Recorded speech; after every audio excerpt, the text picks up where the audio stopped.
Hallo ihr Brettkarten- und Tabletop-Spieler, mein Name ist Marcel, ihr kennt mich als Herrn der Spiele und ich habe diesen Oktober in Essen auf der Spiel den Prototypen von Inaros Falling vorgestellt bekommen und jetzt habe ich ihn seit 2 Wochen hier auf meinem Tisch und was soll ich sagen, ich kann meine Hände nicht von dem Spiel lassen, ich kriege das Spiel nicht vom Tisch abgeräumt, denn Inaros Falling ist einfach alles, was ich von einem kompetitiven Spiel erwarte. Es ist ein Skirmisher, ein Strategiespiel mit Handmanagement, Area Control oder Area Majority Mechanismen und mit einem Tableau-Building Mechanismus. In dem innovativen und höchst kompetitiven Projekt von Peakwing Dreams streiten 2 bis 4 Spieler darum, wer der mächtigste Schamane in Inaros Falling in dieser wunderschönen Traumwelt ist. Hierzu kombiniert das Spiel verschiedene Mechanismen wie ein Hand-Management-System, wie ein Dice-Manipulation-System. Wir bewegen unsere Schamanen, das sind die hier mit der Maske, und unsere Anhänger über diese wunderschöne Traumwelt auf der Jagd nach diesen Ressourcenkristallen und den Activation Tiles, mit denen wir hier magische Länder aktivieren. Ich zeige euch gleich, wie das geht, denn diese magischen Länder, die wollen wir hier in unser Hearth, in unsere Tableau Engine integrieren, denn sie geben uns einmalige Effekte oder regelmäßig passive Effekte. Und natürlich kommt es, wenn wir uns auf einem Feld bewegen, auch noch zum Clash, also zum Kampf. Dann switcht die Action hier auf dieses Battleboard. Dann können wir nämlich wieder diese Kristalle benutzen, um Battle Dice zu schmeißen. Das kombinieren wir hier mit unseren Energiekarten. Ihr seht also, es geht hoch her. Hier sind ewig viele Elemente miteinander verknüpft. Und das Spiel, das endet auf verschiedene Arten und Weisen. Nämlich, sobald hier ein Spieler sein Battleboard voll hat, das heißt 6 von diesen Magic Lands integriert hat, oder wenn 3 von diesen normalen Magic Lands Stapel leer sind, also in dieser Situation würde das Ganze ebenfalls ändern. Außerdem, wenn ich zum Beispiel alle meine Vital Crystals hier verloren hätte, dann hätten wir sogar ein Sudden Death, dann würde sofort der andere gewinnen. Das gleiche gilt, wenn ein Spieler keine Spielfiguren mehr zur Verfügung hat. Ihr seht an der Stelle schon, in Inaros Falling ist eine ganze Menge los. Viel zu viel, um euch das jetzt ausführlich darzulegen. Aber was ich jetzt machen werde, ist, ich werde euch einen kurzen Abriss über so eine Spielrunde geben, über so diese Hauptelemente, den Flow des Spiels, damit ihr ungefähr wisst, was euch erwartet.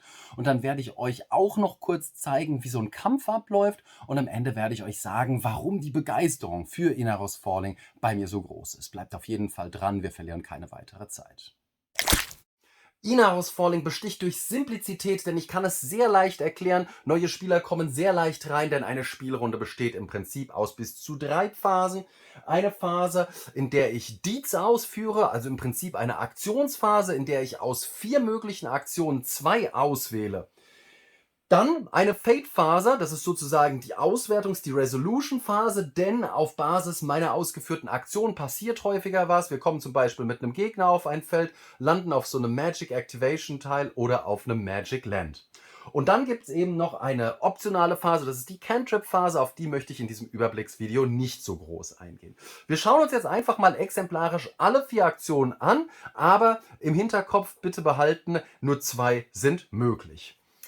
Die erste mögliche Aktion erlaubt mir, 5 Karten zu ziehen, und zwar von diesem gemeinsamen Kartenstapel, diese Shadow Cards, das sind sie hier auf der Rückseite, und ihr seht, auf der Vorderseite haben wir zum einen das Symbol unseres Gegners, das heißt, die Karte bringt ihm mehr. Die hier sind super für uns und das hier sind Joker-Karten, die bringen also auch uns beiden was. Alles, was ihr berücksichtigen müsst, ist, 10 Karten sind erstmal Handkartenlimit. Das ist die erste Aktion, und die zweite wäre, dass ich Karten spielen darf. Und Karten spiele ich, um mein Movement Die zu erhöhen. Jetzt könnte ich zum Beispiel diese 2 Karten, die ich nicht so wirklich brauchen kann, weil sie eben meinem Gegner mehr helfen, ausspielen, um diesen Würfel von einer 3 auf eine 5 zu erhöhen. So, das wären 2 Aktionen, aber denkt dran, exemplarisch war das Ganze. Ich zeige euch auch noch die letzten beiden Aktionen. Ganz, ganz häufig, das wollt ihr am laufenden Band machen, werdet ihr euch bewegen. Und bewegen dürft ihr euch genauso viele Felder, wie der Würfel hier Augen hat. Wir können alle unsere Figuren bewegen, zum Beispiel den Schamanen um 1 und dann den Follower um 1, 2, 3, 4.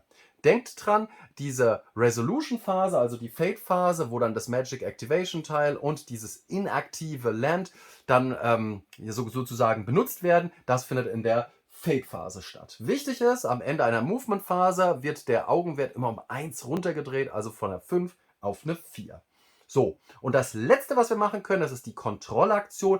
Die ist so ein bisschen das Zünglein an der Waage, das ist zumindest meine Erfahrung. Und zwar können wir hier unsere Kristalle einsetzen, um mit unserem Gegner zu interagieren. Und das können wir immer dann, also kontrollieren, wenn wir eine Sichtlinie von einer unserer Figuren zu einer gegnerischen herstellen können, hier über diese Hexfelder.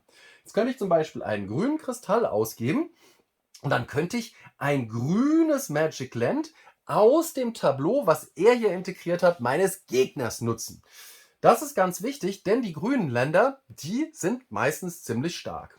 Und was dieses grüne Land kann, hier seht ihr, der Gegner selbst hat es schon benutzt. Das seht ihr in diesem richtig schönen Appendix. Und da seht ihr, genau, hier haben wir es. Your Shadow Die Value increases to 7 and you get a Magic Crystal of your choice. Das heißt, jetzt dürfte ich den Kristall, also den Würfel, wieder auf eine 7 drehen und dürfte mir sogar noch einen Kristall zurücknehmen. Hätte ich das Grüne gespielt. Gucken wir uns noch das Rote hier an. Das ist auch ziemlich cool. Und zwar dürfte ich hier die beiden Würfel zusammenzählen, also meine 4 und seine 2. Dann dürfte ich mich um 6 Felder bewegen, wenn ich den roten Würfel gespielt hätte. Und mit dem gelben Würfel dürfte ich ihn zu einem Reroll seines Movement Die zwingen, was natürlich in meinem Fall absoluter Blödsinn ist. Und das waren im Prinzip auch schon die Aktionen und damit die Beats-Phase. Wir kommen also zu Phase 2 von möglichen 3 und das ist eben diese Fade-Phase, die Auswertungs- oder Resolutions-Phase. Und da ist es wichtig, dass wir so einer Reihenfolge folgen. Und zwar erster Schritt ist, die Mystical Source Tiles, die werden jetzt aktiviert. Das heißt, dieses Teil, das würde man jetzt umdrehen auf die aktivierte Seite. Also ich in meinem Fall weiß gar nicht genau, was hier aktiviert ist. Im fertigen Spiel wird es anders aussehen. Und wenn das Ganze aktiviert wird, dann darf ich von diesen inaktiven Magic Lands, bzw. muss ich genauso viele aktivieren, wie ich hier auf meinem Würfel habe. Also in meinem Fall 4. So, und 4 sind die Anzahl dieser Kreise.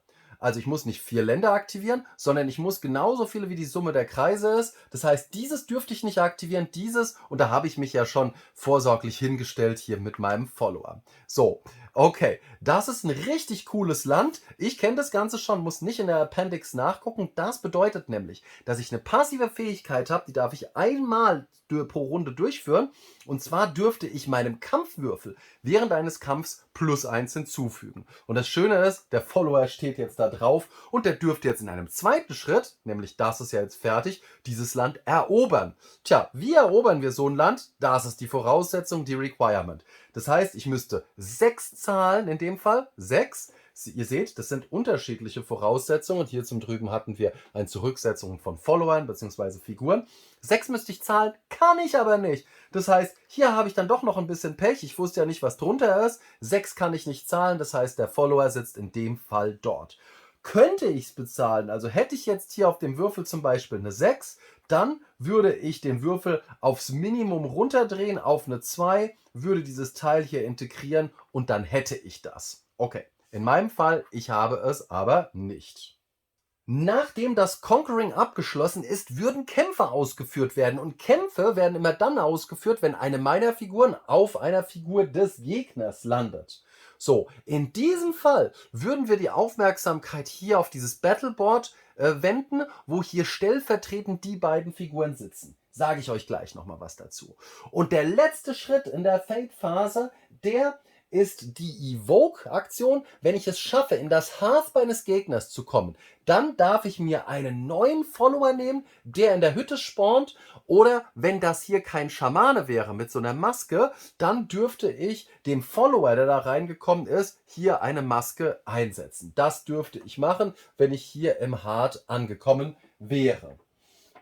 Gut, und das letzte sind Cantrips. Bei Cantrips habe ich nochmal die Möglichkeiten, hier diese roten Länder zu benutzen. Dafür würde ich dann diesen Cube hier rüberschieben. Oder ich dürfte hier so ein Set Collection, ja richtig, Set Collection ist auch in Innerhouse Falling drin, benutzen, um hier meine Siegpunkte zu pushen. Das wird natürlich an der Stelle zu viel. Eines möchte ich an der Stelle noch sagen, bevor wir uns den Kampf anschauen. Und zwar seht ihr auf diesen Magic Activation Tiles, seht ihr ja immer diese Kristalle. Diese Kristalle kann ich nehmen, um sie für mein Board zu benutzen. Ihr seht, 6 sind Cap. Das ist natürlich super. Ich will sie haben. Warum? Seht ihr nicht nur gleich mit der Kontrollphase, sondern auch im Kampf. Ich kann ihn aber auch liegen lassen, weil dieser Kristall mich davor schützt, dass mich ein anderer angreift. So, ich hätte den jetzt wahrscheinlich genommen, weil er sich nicht besonders bedroht fühlt. Und wir gucken uns jetzt nochmal exemplarisch kurz den Kampf an. Stellt euch einfach mal vor, dass mein Schamane tatsächlich seine Bewegung hier auf dem Feld des blauen Followers beendet hätte. Dann würden wir unsere Aufmerksamkeit auf das Battleboard richten und der Angreifer beginnt. Und wenn ich kämpfe, dann habe ich immer die Möglichkeit anzugreifen. Angreifen heißt, ich darf einen Kristall ausgeben und damit einen Würfel werfen oder ich darf Karten spielen. Alternativ darf ich mich zurückziehen. So.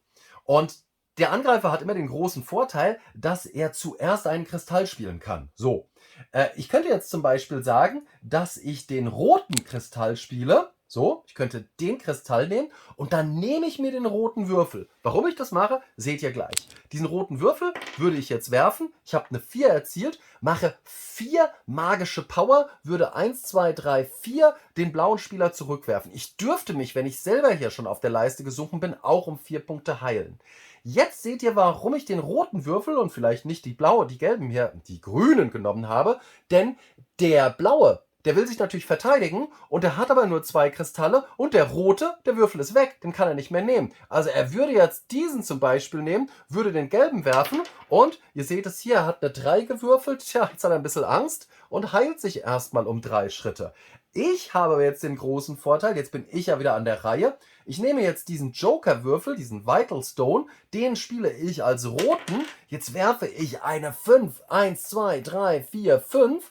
Tja, und jetzt sieht es schon ganz schön blöd aus hier für ihn. Jetzt hat er nämlich keine Möglichkeit mehr Kristalle zu setzen. Jetzt kann er eine Karte spielen. Das Blöde ist, und jetzt habe ich vorher gesagt, er hätte gerne blaue Karten, er hat aber nur gelbe Karten. Und diese gelben Karten, wenn er die spielt, dann zählen die nur 1. Ja? Sie zählen als 1. Also du kannst sie sogar rumdrehen hier auf die Shadow-Seite und dann könnte er um einen sich heilen oder einen Schaden bei mir machen. Die Karte wäre an der Stelle gespielt. Ich wäre jetzt wieder an der Reihe und habe viel mehr Möglichkeiten. Denn ich könnte tatsächlich eine Karte spielen, meiner Farbe, die zählt als 2, würde ihm 2 Schaden machen. Ich könnte aber auch 2 Karten meiner Farbe spielen und die miteinander verbinden. Nur wenn ich eine Karte horizontal hier drauflege auf die beiden, egal ob das jetzt blaue Karten sind, also er hätte das tatsächlich auch mit den beiden gelben machen können, ich mache das hier mit den gelben, denn es entspricht meiner Farbe und mache 1, 2, 3, 4 Schaden. Und jetzt wird es ganz schön kritisch, denn wenn ich ihn hier runterhaue gleich, also auf den Totenkopf und der Kampf endet, dann ist die Figur verloren. Also wird er jetzt wahrscheinlich, wissend, dass er ganz, ganz schlechte Karten hat, die sind natürlich abgeworfen, den Kampf abbrechen. Er wird aufgeben. Und wozu führt das? In dem Moment bekomme ich die Siegpunkte, die er sozusagen magischen Schaden bekommen hat. Das heißt, 4 plus 9, 1, 2, 3, 4, 5, 6, 7, 8, 9. Und natürlich hier den 10er-Würfel hoch. Und außerdem bekomme ich hier einen neuen Vital Stone und bekomme nochmal 9 Punkte.